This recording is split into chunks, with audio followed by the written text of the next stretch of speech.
Bu tort sabahadır ya, bu biskvit. Bunun da istoriyası var, sizə danışım. Deməli, bu günləri canlıda şahplovun ətini qoydum qaynatmağa, dolmanı bükdüm, plus bu biskviti bişirdim.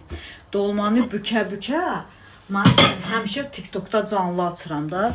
Canlıda mənə yazırlar ki, biskvitin yandı. Deyirəm, ay ürəklərim, axı mən Elvira xanımam da, mən özümə güvənirəm, mən bunu bişirirəm da. Yəni, əgər mən dolma bükürəmsə, şahbulovun əti orada qaynayırsa, Vüsal da orada oturursa, mən bilirəm də, mən bunu bükə-bükə bilirəm ki, oraya biskvit qoymuşam. Deyir ki, izləyicilər yazırlar, sən yadıma salır. Mən də deyirəm ki, ay dostlar, mənim yadıma, axı siz mənim bilirsiniz, mən necə zəhmətkeş xanımam. Yəni, mən o bu dənə Novruz bayramında oldu, bax, deyin düz demirsən. Nə qədər xanımlar like üçün, reyting üçün şirniyyatlarını yandırdılar. Günahdır birinci növbədə. İkinci növbədə mən də şirniyyatçıyam da. Mən də bilərdim 1 milyon yığım, yandırım.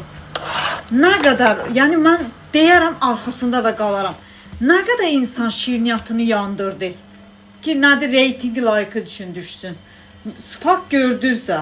Yəni, mən deməyim siz nədir? Yəni, mən bunu eləyirəmsə, bunu bişirirəmsə, bu yanmaz. Mən bunu demək istəyirəm, məni başqa cür başa düşürlər.